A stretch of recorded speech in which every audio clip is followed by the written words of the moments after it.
Dobrý deň, moje meno je Radovan Meleš. Som generálnym riaditeľom slovenskej a českej pobočky Exact. Dámy a páni, som rád, že sa môžem osobne stretnúť aj tento rok a porozprávať sa o tom, čo je za nami a predovšetkým o tom, čo máme pred sebou.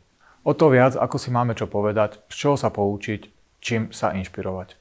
Začnem od začiatku, presnejšie od začiatku tohto roka. Aj keď si o mnohí v závale práce už nepamätáme.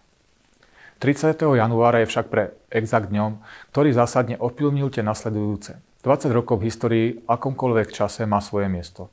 A určite významné, ako je to obdobie rozvoja, prosperity, budovania korektných vzťahov a dobrého mena.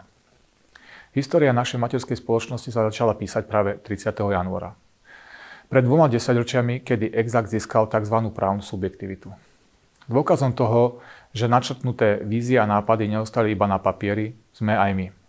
A hoci po prvých ťahoch našej budúcnosti ostali už len jemné náhľady, najlepšou vizitkou Exact je prítomnosť v 13 krajinách Európy a Ázie. Ďakujem vám i svojim kolegom, že históriu našej firmy píšeme ďalej.